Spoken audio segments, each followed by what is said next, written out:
Баршаңызға қайырлы күн достар, каналыма қош келдіңіздер. Бүгін сіздермен өте дәмді, жеңіл, етсіз дайындалатын тағамның рецептімен бөлісетін боламын. Енді бұл тағамның дәміне сөз жоқ, өте керемет болып шығады. Қараңыздар, түрінің өзі тәбетті ашатындай өте керемет болып шығады. Рецептіні міндетті түрде соңына дейін қараңыздар. Каналыма тіркелмеген болсаңыз тіркеліп қоюды ұмытпаңыздар. Ал ендеше бисмилля деп бастаймыз. Ең алдымен қамырымызды дайындап алатын боламыз. Менде мына жерде 450 грамм ұн, яғни 2 шай кесе ұн бар. Енді осы ұнның үстіне 1 шай қасық тұз саламыз. Жақсылап араластырып алып, бір жұмыртқамызды жарып саламыз да, бөлме температурасындағы суымызды аз-аздан қоса отырып, дәл еттің қамыры секілді етіп қамыр илейтін боламыз. Менде мына жерде 1 стакан суды аз-аздан бөліп қосыңыздар, барлығын бірден қоспаңыздар. Менде судың кішкене бөлігі қалды, оны алып қойдым. Жаңа айтып өткенімдей, судың барлығын бірден салмаймыз, аз-аздан бөле отырып қосып, еттің қамыры секілді етіп, кішкене қаттылау, орташа деңгейдегі қамыр илеп алатын боламыз. Дайын болған қамырымызды целлофанға салып, тындырып қоятын боламыз. Сол арада біз арасына салатын салмаларымызды дайындап аламыз. Бізде ең алдымен картоппен салма жасап алатын боламыз. 2 пияз, 2 картоп керек болады. Ең алдымен пиязымызды ұсақтап, 4 бұрышты кубик тәріздес етіп, ұсақтап турап аламыз. Өйткені піскен кезде оңай піседі. Картоптарымызды дәл солай ұсақтап, кубик тәріздес етіп, тура мантыға тураған секілді етіп, турап дайындап аламыз. Осылай кішілеу етіп турасаңыздар, картоптың пісуі тез болады.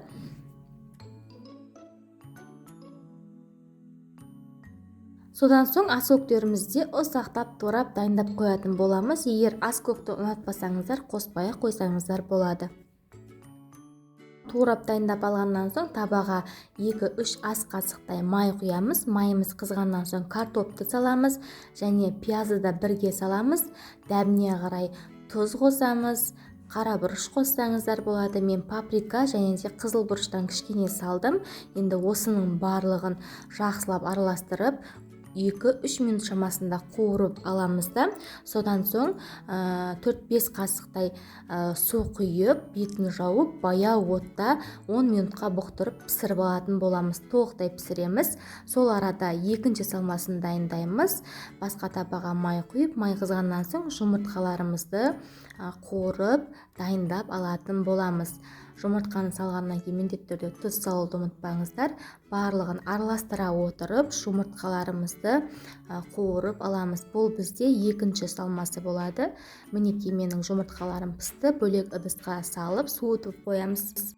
Біздің картоптарымыз ұзағымен 10 минутта пісіп шығады. Содан соң оттың астын сөндіріп, жаңағы турап алған аскөкімізді салып, жақсылап араластырып, толықтай суытатын боламыз. Басқа бір ыдысқа салып қойсаңыздар болады.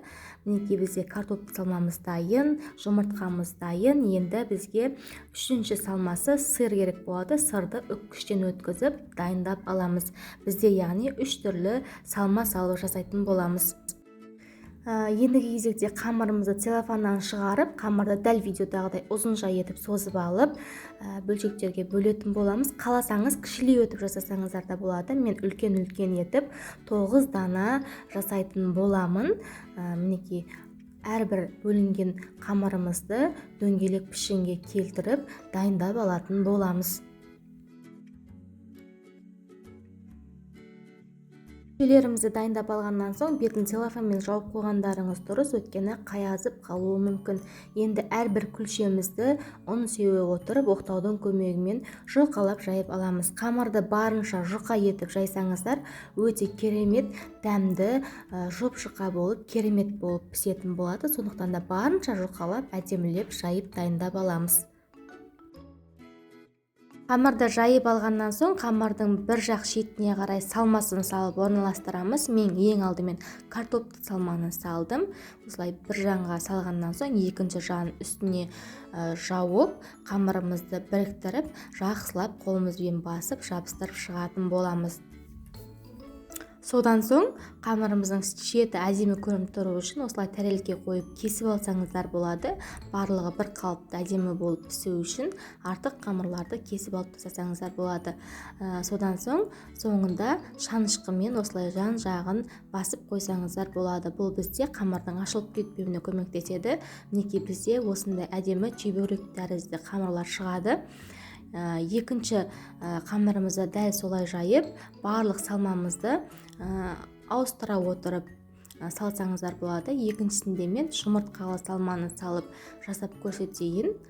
Қамырымызды барынша жұқалап жайып аламыз да, жұмыртқалы салмамызды да бір шетіне салып, дәл видеодағыдай жасап шығамыз.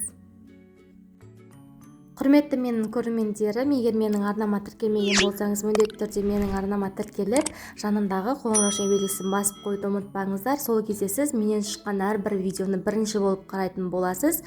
Менен шыққан видеоларды жіберіп алмас үшін каналыма тіркеліп қоюды ұмытпаңыздар.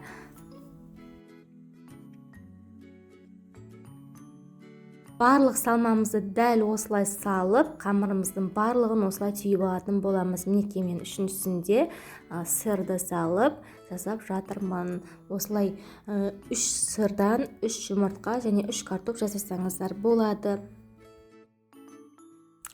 Енді қамырларымызды құрғақ табаға салып пісіріп алатын боламыз. Табаға ешқандай да май құймаймыз.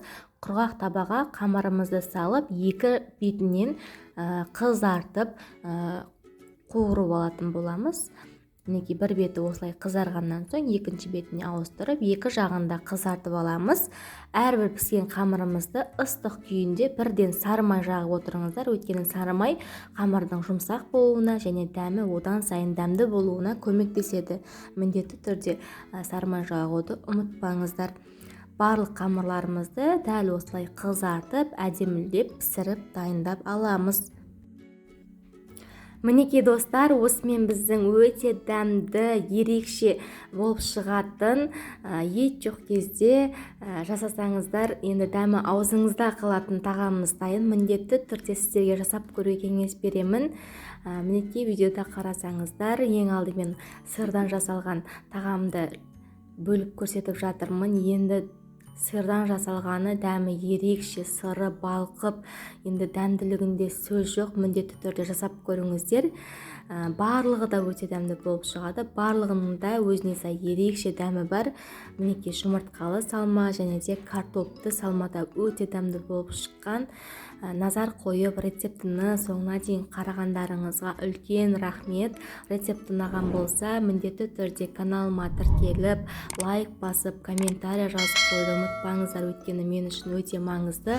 Қазақша контентті қолдап, каналдың дамуына үлес қосып қойсаңыздар қуанышты болар едім.